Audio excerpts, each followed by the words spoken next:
আল্লাহ বলেছেন, যে চায় সামনে এগুতে পারে, যে চায় পেছনে যেতে পারে। প্রসঙ্গক্রমে তোমাদের প্রত্যেকেই একজন বন্দী, জিম্মি, জামানত। বন্দী, জিম্মি, তাহলে কিভাবে আপনি নিজেকে মুক্ত করবেন? আল্লাহ বলছেন বিমা কাসাবাত। প্রসঙ্গক্রমে বিমা কাসাবাত হলো মুকদ্দম। আল্লাহ বলেননি যে কুল্লু নাফসিন রহিনাতুন বিমা কাসাবাতুন, না, কুল্লু নাফসিন বিমা কাসাবাত রহিনাতুন। প্রত্যেক ব্যক্তিকে জিম্মি করে রাখা হয়েছে, জামানত হিসেবে আটকে রাখা হয়েছে। শুধুমাত্র কিসের বিনিময়ে মুক্তি প্রদান করা হবে?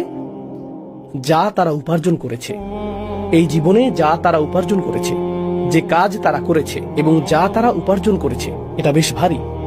এখন চলুন ইসলামের স্বাধীনতার ধারণাটি ব্যাখ্যা করি। পছন্দের স্বাধীনতা আছে, কিন্তু কর্মফলের কোনো স্বাধীনতা নেই। বিষয়টা লিখে ফেলুন যাতে আপনাদের মনে থাকে। শেষ আয়াতটি ছিল পছন্দের স্বাধীনতা বিষয়ক, এটা কর্মফলের স্বাধীনতা নয়। এই জীবনে আমি যা কিছুই করি, আমি যাই করি, তা হলো অদৃশ্য কারাগার থেকে নিজেকে মুক্ত করার একটা চেষ্টা, যে কারাগারে আমি ইতিমধ্যেই আছি, কর্মফলের কারাগার। তাই যদিও আমি স্বাধীন সাজার ভান করি, আমি আসলে আমার কাজের সাথে আটকে আছি, আমি আমার কর্মের সাথে শৃঙ্খলিত। আর সেই কাজগুলো আল্লাহর কাছে উপস্থাপন করা হচ্ছে, যিনি প্রতিটি আত্মাকে জামানত রেখেছেন। হয় আমাদের করা সেই পরিশোধগুলো নেতিবাচক পরিশোধ, অথবা সেগুলো ইতিবাচক পরিশোধ। তো একটি ভালো কাজ হলো ইতিবাচক পরিশোধ, একটি খারাপ কাজ হলো নেতিবাচক পরিশোধ, একটি ভালো কাজ হলো একটি ইতিবাচক পরিশোধ।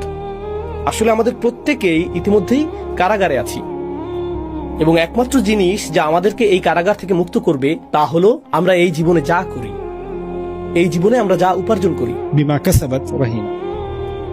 তো পূর্ববর্তী আয়াতে আমি আমার পছন্দের জন্য সম্পূর্ণ দায়ী, এবং এই আয়াতে এই জীবনে আমি যা কিছু উপার্জন করি তার জন্য আমি সম্পূর্ণরূপে দায়ী। আমি দায়ী, বিমা কাসাবাত। আপনি যদি এটুকু বুঝেন, এর অর্থ হলো আমাদের ক্ষেত্রে শুরুর অবস্থাটি হলো আমরা সমস্যায় আছি।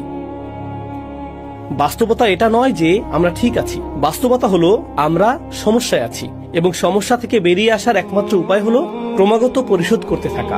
আর আল্লাহ একমাত্র যে পরিশোধ গ্রহণ করবেন তা কি? আপনার ইতিবাচক উপার্জন, বিমা কাসাবাত।